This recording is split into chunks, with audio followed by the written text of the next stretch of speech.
found it. So tonight we have Dr. David Brown from the University of Maryland. Um, I got to see Dr. Brown, I want to say 3 years ago, at the Katahdin Expo in Mexico, Missouri. And he gave a presentation on drought, and I think that was more about some plants that you could plant during droughts and that just a lot of C4 plants. So we're really interested to hear what he has to say this evening. We ask everybody to make sure you're muted during the presentation, and then afterwards, you can unmute and we'll take whatever questions you have. So, Dr. Brown, it's up to you, sir. Thank you so much, and I really hope you can hear me clearly. Thank you for this opportunity, Tom, and the Eastern Alliance for Production Katahdin. And like I just said, in case I am very fast, please feel free to slow me down, because I really want us to engage ourselves tonight in this time we have together. And thank you for inviting me for this presentation. I'm going to be talking on the strategies for managing livestock during drought conditions. And a bit like Tom said, I gave this presentation sometimes about 2, 3 years ago during the Katahdin Expo in Mexico, Missouri. And today I'm going to be coming from management point of view, and that's what my presentation. What do we do as shepherd and as producers during these drought conditions? And like he said, just a brief introduction so that for people to get to know who is talking to them today. I'm David Brown, and I've got a PhD in small ruminant nutrition, and likewise I did a postdoc at Virginia State University, and also I spent 3 years at Missouri as the state small ruminant specialist, and I really helped a lot of producers at that time, during the when I was there. And right now I'm moving to Eastern Shore, University of Maryland, just about 3 months ago. I've known Cameron for a long time because I work very closely with American Lamb Board, and I was also I was participating in one of the events they did for all sheep producers some few months ago. So Cameron is a very good friend, and he invited me to come and speak tonight. My current assignment at University of Missouri extension, sorry, at the University of Maryland rather, is teaching research and extension. So I've got 3 split appointments. And right now, my research interest is in the use of nutraceutical plants to improve the health and reduce the gastrointestinal nematode in sheep and goat. That's what I'm researching on right now. And I'm focusing on using bioactive phytochemicals, like agro-industry byproducts and natural feed additives, to see their influence when it comes to parasites in sheep, which we know is a very big problem. So this is just a very small introduction about myself. And it's so interesting, to know that when I first got on the job in Missouri as a statewide small ruminant specialist, sometimes in June 2023, I got in at the very peak of drought occurrence in Missouri. And imagine you just changing your job and trying to settle down, and you get a lot of calls from producers, everywhere. So what I'm going to be teaching tonight, were things that we practically did at that time to help a lot of our producers in Missouri. They were practical, and those are the things I want to talk about tonight.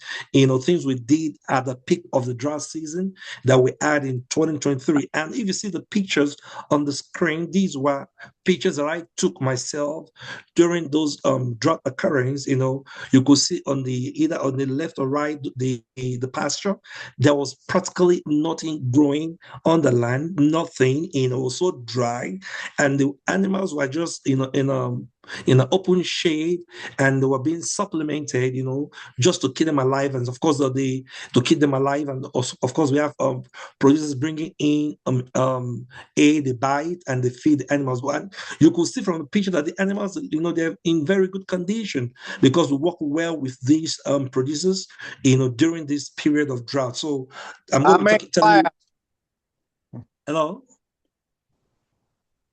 All right. So this next slide, is another producer that we work with.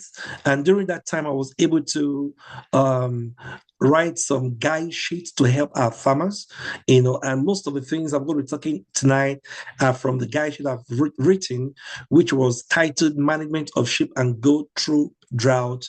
And to start with tonight, I know what we all know what a drought is, but it's very important to discuss or to define drought from the standpoint of producers.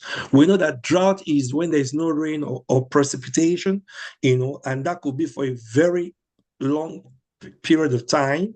We know that, during the drought period, we have shortage of water and reduced soil moisture. But when we talk to farmers, drought to them represent, a lack of feed quality and availability. And I think that's very important. Most of the time when, we have producers trying to mitigate or trying to make sure that they go through the drought season, the main problem that they have is with feed, and not only just the feed, is the quality of feed they are giving to their animals.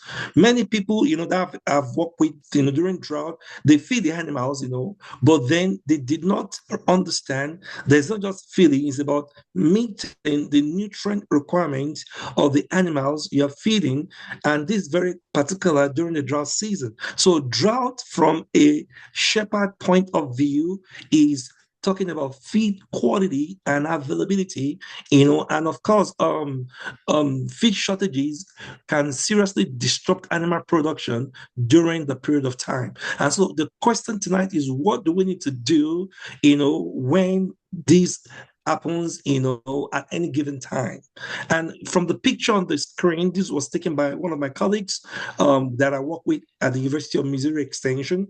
The pond, you could see the pond was actually out of water, and there was nothing left for the animals to drink. So this tells us the severity of the prolonged drought weather season in Missouri and the impact on productivity. So now quickly, let's look at US Drought Monitor. I got this from the website, Drought Monitor, website.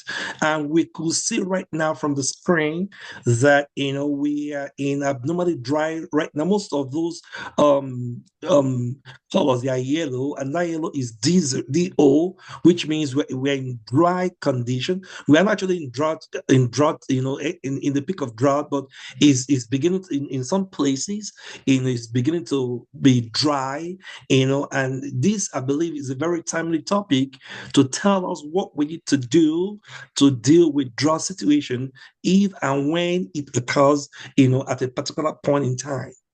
So because I'm speaking to the Eastern Alliance for Production Katahdin, I pull up the U.S. Drought Monitor from the Northeast, and just like I said, you could see that we have the degree we have right now is D0, which is actually abnormally dry. If some part right now is maybe experiencing severe drought, but it's not actually very pronounced right now. So what we need to do, I think that's why this presentation is very important, is that we need to get ready. We need to have a plan in place, when, and I keep telling people, sometimes it's not if it happens, is when it happens, because we're not in control of the mother nature. So that's why I think this presentation comes handy at this point in time. I also got this from the drought.gov, and this is Maryland as an example where I'm presently working. 1.4 million Maryland residents in areas of drought, according to the drought monitor. And I got this just for, I think it was for the month of November. It was valid for November 18th, 2025. 52nd driest January to October on record since 1895, and for the first driest October. So Maryland experienced the driest October, which is the 41st, when it comes to the numbering, just this year. So this tells us that we need to have a plan, when the drought period really eats, our production systems. All right, so drought indicators. We when I was working with some Missouri producers, many of them, because they were in different county or different region in Missouri, they were still experiencing precipitation and a bit of rain, but they didn't know that, some parts were actually in drought. And so I put this there as an indicator.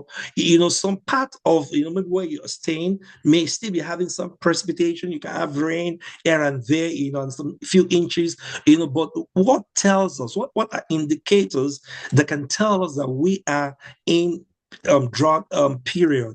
And of course, the first is the water sources. There's going to be decline in water levels, in the natural water body, either your ponds or your streams or well, or the water quality will deteriorate, and of course I'm going to talk more about that. So these give us indicators. We don't need to wait until we get to the extreme drought. When we begin to see decline in water levels in natural water body, these are indicators that. And of course, we know when we don't have adequate rain, no adequate precipitation, for a period of time. Also, in our pasture, on the pasture, when we're going to see slow growth rate of pasture plant, when we see weed, and unwanted plant, taking over the pasture land, most of this time, these weed, they are drought tolerant. And then when they begin to compete well with our pasture, these may be an indicator that we are, in experiencing, or we're getting to drought condition. And of course, I'm going to tell you more about livestock indicators. What are the things we see in our animals that tells us that we are in drought condition? All right, so things are different, and this is where I want to start my presentation tonight. Things are different during drought season. I know we all have our management practices in place, and but we cannot expect normal management to get through an abnormal situation. So drought season is not a normal situation. Drought season, things changes. We have limited feed, like I said, we don't have adequate water, and so it's not, we can't use the normal management practices to deal with an abnormal situation. And that is the first thing I think we need to know. And drought management requires a different approach.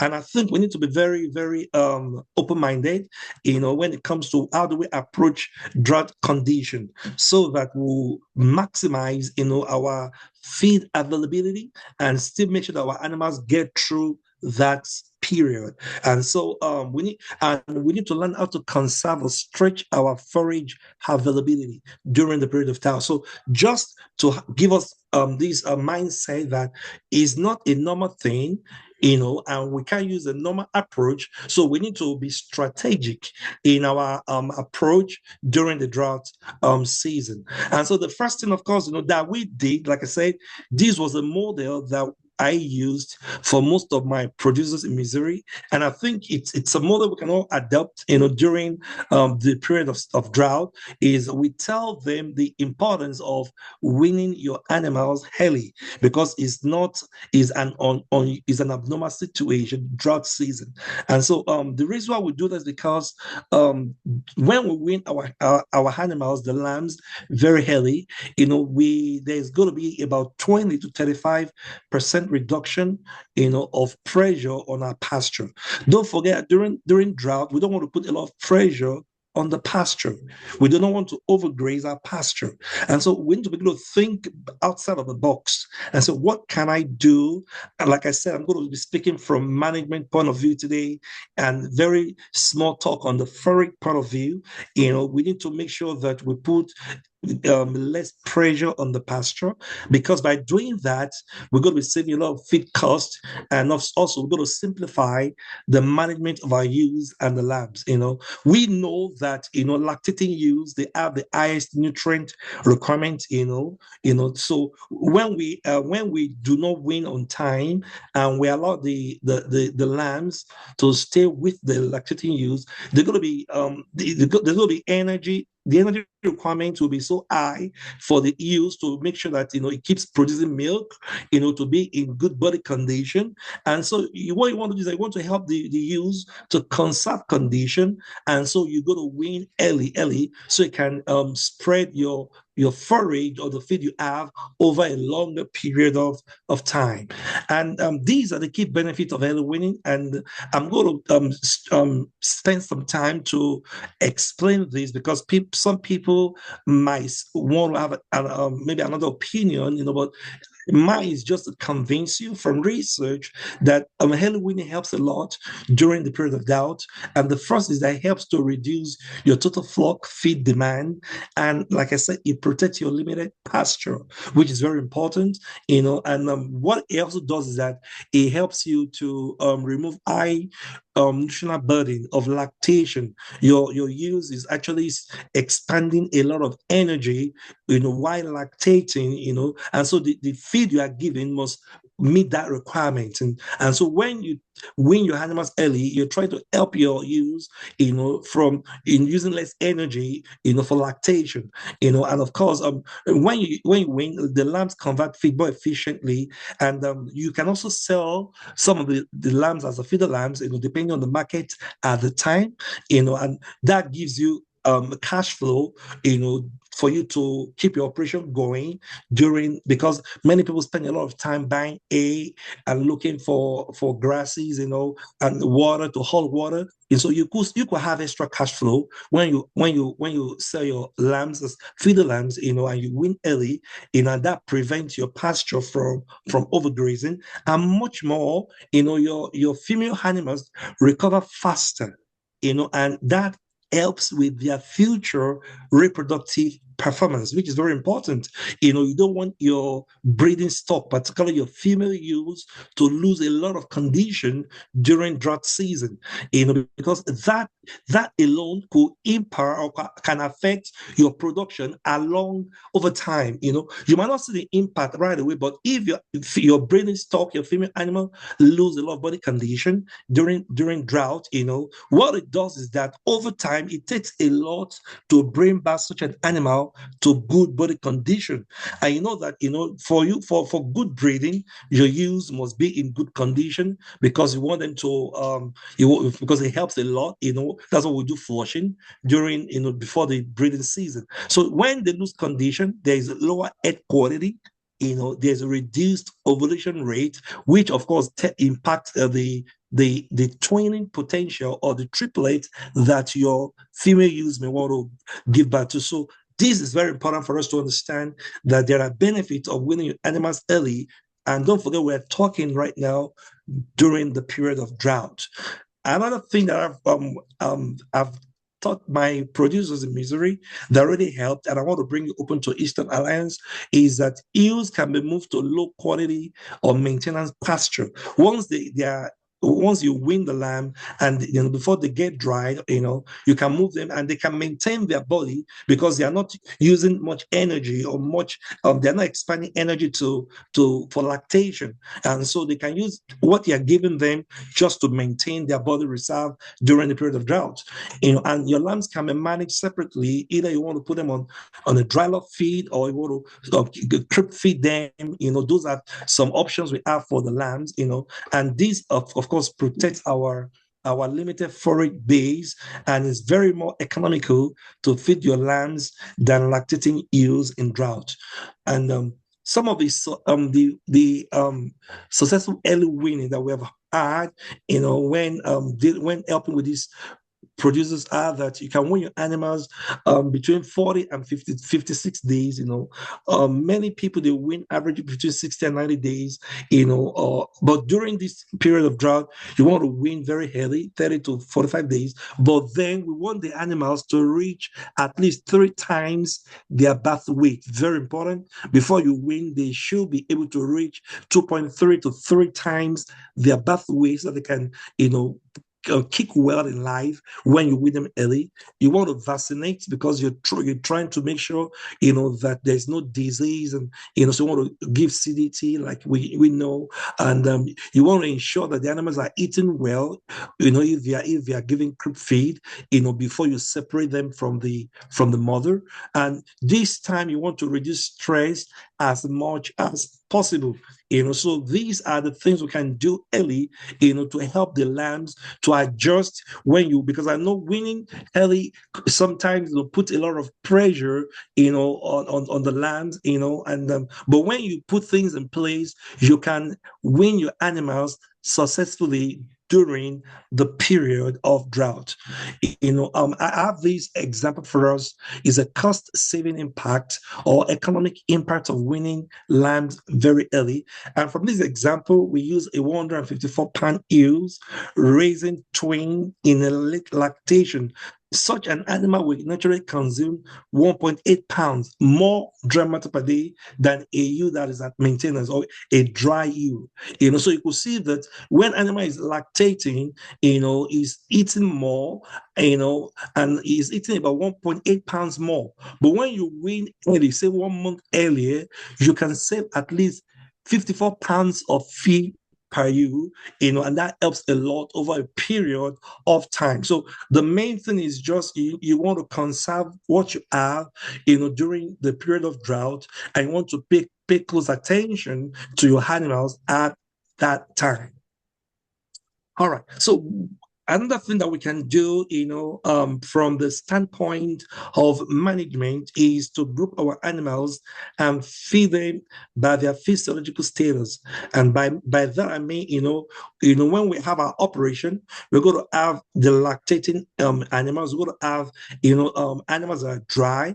We're going to have the lamb. So you need to know, and you have animals that are lactating, or animals that are pregnant. These are different physiological states of an animal at every given point in time. And so when you want to feed your animals, I don't know what our operation is, but it's very, very, very important that we divide them, because if you group them together, an animal may be eating more, which an animal may not need to eat more, and that is a waste during the drought season. So animals should be fed based on their nutrient requirement, and of course we can see that there's a book called Nutrient Requirement of Sheep and Goats.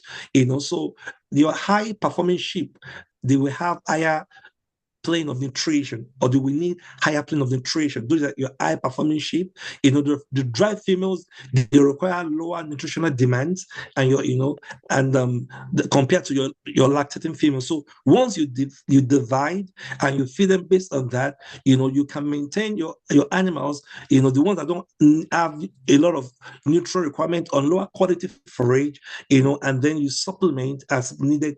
So it's very important for us to learn to group our animals based on their physiological status and feed them accordingly. We also call maintenance feeding in drought. Well, the concept of maintenance feeding is that the animal is not gaining weight or is not losing body weight. So this is the amount of nutrient a sheep must consume per day just to maintain it's herself. That is the basic of maintenance feeding. At that time, there's no pregnancy demand. There's no lactation demand. The animal is just eating to support the basic physiological function in the body, which is breathing, circulation, normal activity. So that's what we can do during the maintenance feeding. And the big picture when it comes to flock management is ensuring that you are meeting the flock's nutrient requirement at every stage of production. That is very important. And that's why I say you have to group them based on their physiological state during the period of doubt. This is a figure to just show you what I've just said. Animals, these animals at 154 pounds is a ewe. These are different energy requirement at different production stage of our life during the maintenance stage, the breeding stage, the early gestation, up until maintenance. So you could see during the early lactation or mid lactation, the animal requires more energy. That means you got to give it more feed at that time. But during maintenance, you're just making sure that the animal is eating well, not losing condition, just to survive the drought, and you get back to your normal feeding after the drought season has ended. Okay, so this is another thing we tell people to do, which we've done. Like I said, this is a model that I used, and I wrote a guide sheet and some articles on that, so we do what we call our animals. You want to decide, which animal should go, which animal needs to stay, and let me go ahead of myself to say that the principle behind this is to sell some stock and feed the rest.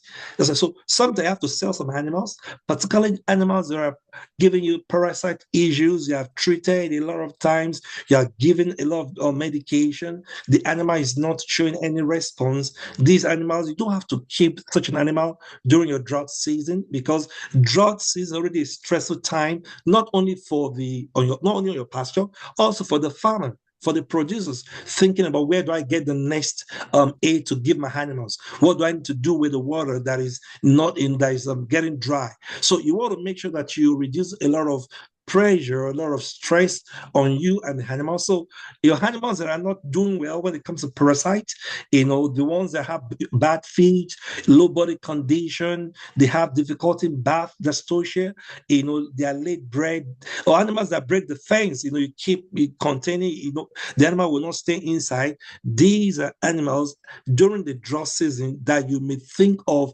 letting go, so they can give attention to the animals that you will use for your next breeding season. And so the general rule of thumb is people say how many should go. This depends, of course, on your forage availability or the feed you have at hand. So we might not be able to give you, okay, these how many number, but it depends on, okay, you have to figure out how many forage do I have, how many feed do I have, how will this be spread over time, and then that actually tells you how many animals you might need to let go, and from, like I said, the model we use, 25 to 50% is a very good target, and this gives you a very balanced act to keep some animals, and sell some off, and then wait until the next season to start again. You may also want to keep your replacement females, so I can use them for the next breeding season. So this another principle we can use. But one thing that we notice is that I received calls from our producers, a couple of many people during drought period, and tell me, well, I can't sell because the market is saturated, the price has gone down, and we know we're in a business to make profit. And so we tell people during the drought season, one thing you want to think about is selling decision has to be made on time before drop in condition. So before your animal sees the condition and goes, to the yard, or you want to sell to wherever you sell animals to, make sure that you make that decision on time. That's why I gave you the drought indicators. You don't have to get right in the middle of drought when everybody is panicking, when everybody is running, helter skelter. You might want to make that decision so you can still get some good money on your stock before the drought season actually hit. I saw many people, they were just everywhere trying to look for buyers, trying to go to the sales yard, and many people lost a lot of money because at the point they decide to sell their animals, every other producers were trying to sell, and of course, it's a demand and supply situation, and so you want to think very fast during the period of drought. So when you reduce your flock numbers early, your sheep can be sold while they're still in good condition, and don't forget what I just said about sell some stock and feed the rest. May be a very good approach during this period of drought. Of course, I think many of us will know about body condition scoring. You want to keep your eye on that. This is very important for you to do during um, drought period. You don't want to just use a visual observation. You want to get your hands on your animals and check, are they losing condition? Because this might be an indicator for you to evaluate your feeding programs and know which animals do I need to feed more. So animals that are thin or fat can be sorted off and fed accordingly. This is very, very easy and very, very economical tool, to stretch your limited feed resource during the drought season. So you may want to also do body condition scoring, and I have some pictures right there. I think we all know how to do this. You can assess your sheep condition score. You want to check for the fat and muscle deposition, and of course, you want to use your thumb to be on the backbone, just behind the last long rib, and your fingers against the end of the short rib, and then feel, for the fat and muscle, and determine, the scoring is from 1 to 5, but sometimes there's an half score. You can score 2.5, 3, 3.5. So this is a very good thing to check during the period of drought as well. This is a picture that I got, we use for our classes, and it tells you the number from 1 to 5, ranging from very thin to very obese. You don't want to keep your animal obese at this time because you're trying to conserve your energy. And so from research, this is body condition. Well, of course, we know it will fluctuate throughout the year because your animals are at a different stage of production. But you want to make sure that you use this chart, this diagram, to know at what condition, what do I expect the body condition of my animal to be when they're dry, when the animal is breeding, during early gestation. So this gives you from, I don't know if you can see the arrow, during the dry, if animal that is dry and that's not lactating should be around 2 to 2.5, but that when your animal is pregnant, of course, you need to make sure the condition is good to support, the fetuses, that are growing. So you want to keep an eye on the body condition of your animal. And one thing, I think I read in a research paper, in an article, that when your animal loses condition, it takes a lot to bring back such an animal to condition, if at all the animal comes to condition. I saw this picture from Susan, a very good dear friend of mine, from the picture she put on site. And this is a poor animal in a very poor body condition. So to get this animal back, it might take a lot of effort, from the shepherd. So you want to make sure your animal doesn't lose so much condition. And you could see from the diagram here that your animal is at risk. Even if they survive, if they are at around 1.5, to around 2, so you want to make sure you try what you could at the drought season, just to keep your animal. That's why I talk about maintenance of feeding. Make sure they are neither gaining or losing, than losing weight and getting them back up might take a lot of effort from the producers. And of course, these also leads to other issues with diseases, with parasite. Once they don't have enough nutrient, of course, they will not be able to fight, the parasite, the baba palm, and other health issues. So it puts your flock at risk if they lose a lot of condition. That's why you must put your hands on them and make sure you do all you can do during the drought season. Just a bit on the effect of forage. I'm not a forage specialist, but of course, we know we feed animals with forage. And of course, what we advocate for is that there must be reduction in total forage product. There's reduction, rather. The effect of drought is that there's reduction in total forage production during the period of drought. So you may want to increase your supplemental feeding, or decrease your flock. A very interesting observation I got from one of my colleagues, from his presentation, and that is Scatter et al. He actually did a study and said there's drought reduces forage quality as much as 3% of crop protein. So during the drought season, the forage quality of your forage drops to as much as 3% of crop protein for every 1 inch reduction of monthly precipitation. And think about it, that is a lot. Your forage is dropping 3% for every 1 inch reduction of your monthly precipitation. That tells the impact drought has directly on your forage quality. And so you might be thinking, well, my animal is eating, but the main thing is, is the animal getting sufficient nutrient? Is it getting enough nutrient? Are you meeting the nutrient requirement, or just feeding quantity as opposed to forage quality? Let me move on because of time. So we advocate for, of course, forage testing. We do this a lot. Many people come to the extension office during the drought period to make sure that their forage is still is still good, is still giving the animals enough or sufficient nutrient. And if not, they need to think of supplementing, so that the animals will be kept, like I said, and not lose body condition. And so you want to have, so why is it important for us to do forage testing? You want to avoid toxicity risk, and you want to make sure you do ration formulation. When I went to Mexico, Missouri to teach them this, my focus at that time was on formulating ration for your animals, how to formulate ration, but I want to focus more today on management practices. So if you want to formulate ration for your animals, once you know what is limiting in your forage, maybe the energy is limiting, or maybe the protein or whatever, you can adjust accordingly, and then formulate your diet so that you can whatever is limiting can be supplemented during your formulation. So this helps a lot. You must think of forage testing, during drought period. Pasture management, of course, you want to try and maintain minimum grazing height. You must avoid the temptation of overgrazing. Many people, because like I said, this is a very stressful time. You want to keep your animals on pasture, but you don't want them to just utilize everything, because it's going to affect your recovery period after drought. So make sure that you avoid grazing for it below 4 inches.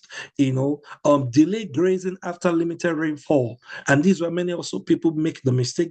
They return their livestock to droughted pasture just after light rain, but it's very important for you to wait till the grass will grow to about 8 to 10 inches before allowing your animals to graze. This is very important, because overgrazing will cause a need to rest your pasture the following year, and this cause further disruption to your normal grazing season. So if you are tempted to keep your animals and they graze your pasture below, it puts pressure on your pasture to recover for the next grazing year. So this is also very, very, very important.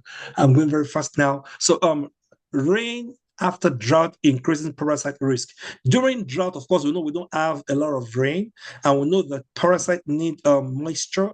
There must be favorable environment.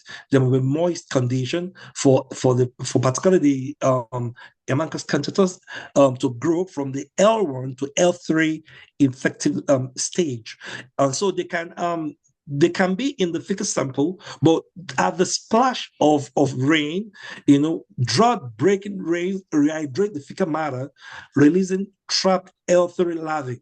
And so this leads to a sudden surge of infective larvae on your pasture. So you have to be very careful. So once there's drought, that the infective stage, of course, picks in, and of course, so that's why you want to make sure that you do not graze pasture below 4 inches, or you delay grazing after rainfall to reduce exposure to this risk. This is very important, so you don't want to put another pressure on your animal when it comes to their to parasite infestation. Root responses to drought. I think, of course, we all know the principle of take 5, leave 5. And I think from the picture, we can see this is so important. So when you remove 90% of the leaf material, you see the leaf material is like a canopy that captures sunlight, and it uses photosynthesis, to make, of course, to make new growth.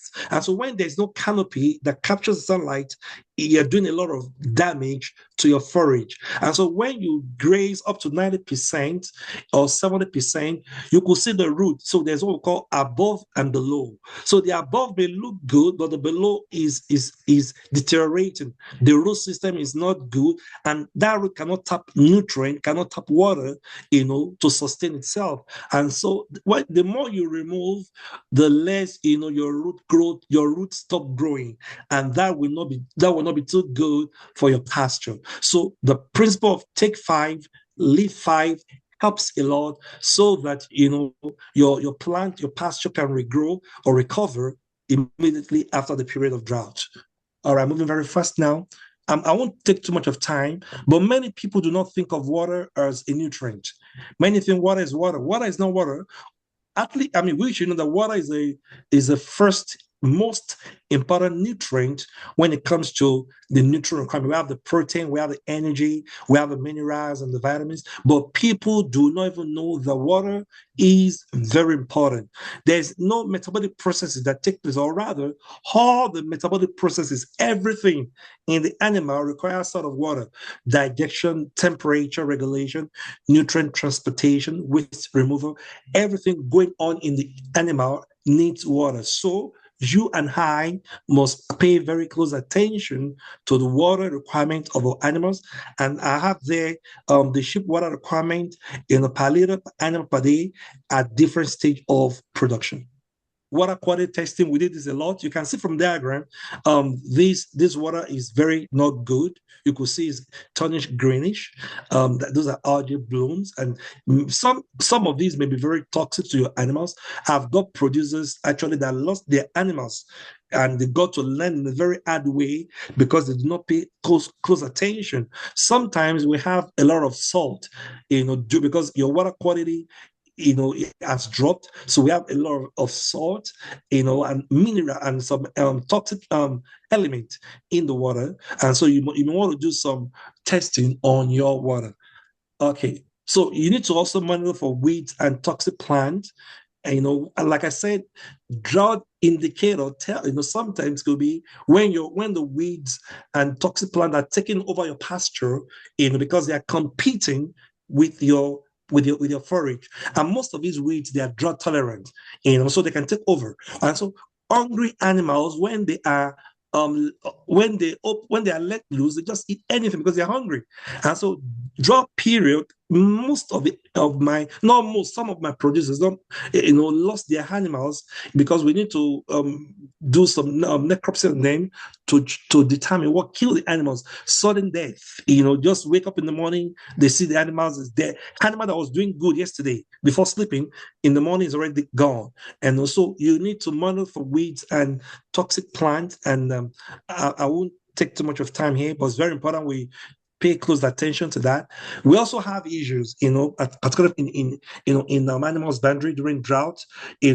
We have issues with nitrate poisoning, and we know that under normal condition, the plant will convert nitrate into ammonia, which is used for protein synthesis. But during drought condition, this may slow down. There may be nitrate buildup in the plant, and animals are at risk if they feed on this kind of forage. And of course, high-risk forages include sorghum, Sudan grass, and all this Johnson grass, pickweed. So you want to be sure that you keep an eye on that. This is a figure that tells us nitrate toxicity, and the conversion in the rumen. So when your animal eats high nitrate forage, you may not know that. And this nitrate forage sometimes could be because the animals, the forage is drought stressed. That's what happens during drought, and so they accumulate a lot of nitrate, and once animals feed on that, it goes in the rumen. And because there's high nitrate in the forage, the conversion from nitrate to nitrite to ammonia is slowed down, and the excess nitrate gets into the blood, and that kills it. It kills very fast because it forms a hemoglobin that lacks oxygen, and it kills the animals very, very fast. So you want to pay attention to nitrate toxicity, and these are some of the symptoms. Sometimes death may occur within 2 to 10 hours if not if you don't keep eye on your animals. These are some of the pictures taken by one of the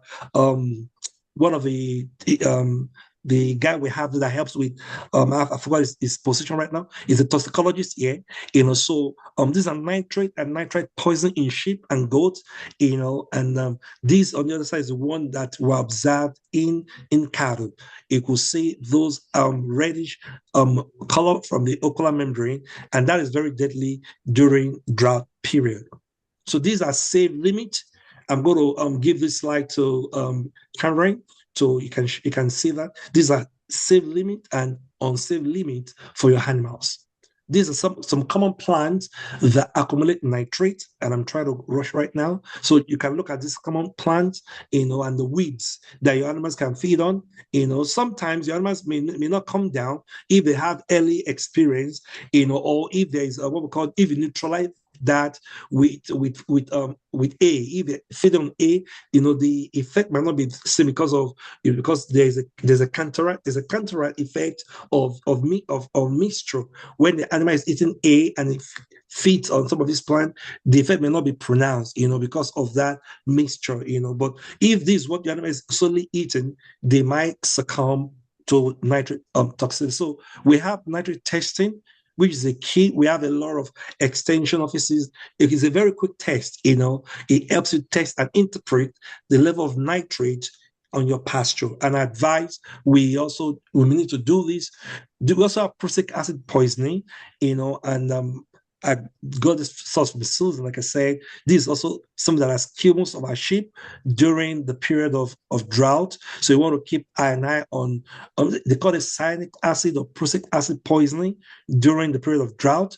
We also have grain poisoning in sheep, because during the period of drought, you may not have access to forage. So many people just introduce grain, quickly to their animals. And of course, you know that this is going to be sudden. That's why you want to introduce anything to your animals, you have to do it very slowly. You do it slowly until the animal is able to adapt. You don't just change the feed. So we see a lot of people, a lot of producers, they have issues with grain poisoning in sheep because they quickly give the animals the grain, and excessive quantities may cause sudden disruption in the rumen microbial population, and this of course leads to amount of lactic acid and then grain poisoning. So introduce or grain slowly during drought season. Everybody knows about farmature. I'm an instructor, and I'm committed to doing formature training also as part of my assignment in Maryland and also in the Delmarva area.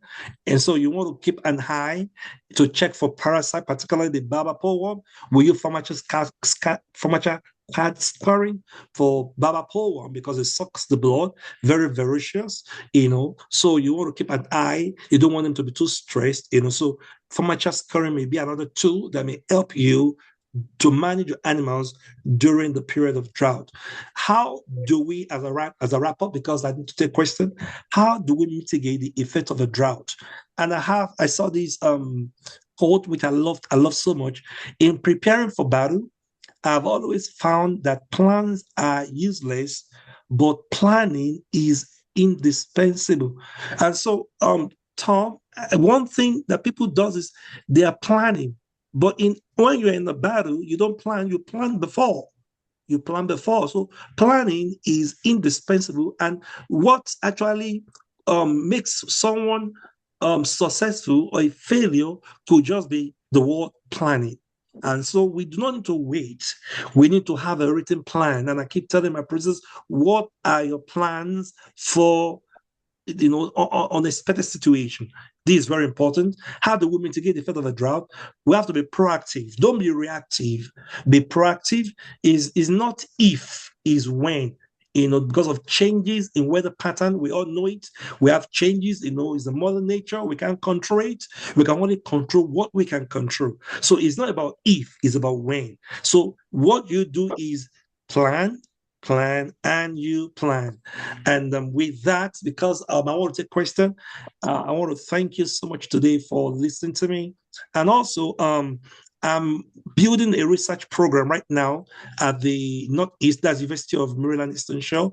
I'm applying for grant. So if anyone is interested, we have producers, they want to collaborate with me. We could do farmers grant together. We could do on-farm trial together. I can come to your farm, take some samples, and you benefit. I benefit, from point of research. Multi-specific grazing, on-farm trials, apply research. If you are very willing to collaborate, please, please send me an email. We could do a lot of great things together. I've helped a lot of more than 20,000 producers in Missouri, and I'm committed to doing that right now at the Eastern Shore or even in the Northeast region. Thank you so much for listening to me, and I wish you all a very wonderful Thanksgiving holiday. And I'm going to take questions right now. Thank you so much. That was extremely informative. I think I have done for the past 2 years just about everything that you mentioned. And I will say the best time to plan for a drought as soon as the drought that you're in has ended. That is the best time to plan for the next drought because it's going to come eventually. Right. So we will open this up. Anybody has any questions, feel free to unmute and go ahead and ask Dr. Brown. If you don't want to do that, you can type it into the chat. So we have about 8 minutes if there's anything you guys would like to ask.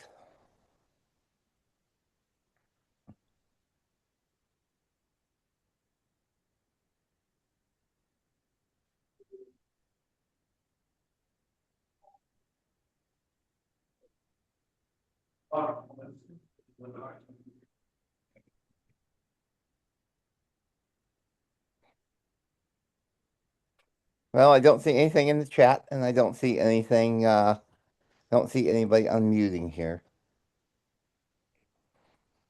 So we definitely want to thank everybody for coming. We want to thank Dr. Brown for being here.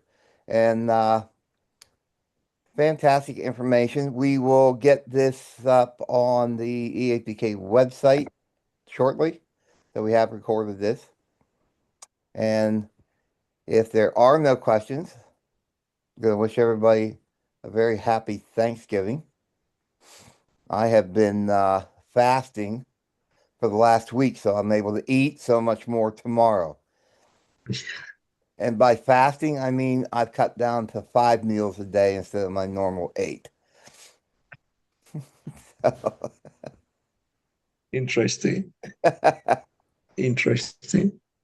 So, And so please don't forget that, like I said, if anybody wants to collaborate, like I said, on farm trials, proposals writing for farmers, for there are some grants that people may want to write, for farmers that we could I could ask like a technical expertise. I've done that before. Grants are opening up right now, and so I'm very much available to help. Please feel free to reach out to me via email, or Cameron knows how to get in touch with me. yeah, I think that's a fantastic opportunity. And I might be taking you up on that. So, all right. Well, we thank you and thank everybody for spending their evening with us. And once again, we wish you a happy Thanksgiving. So, thank you, Dr. Brown. Thank you. Bye. good night.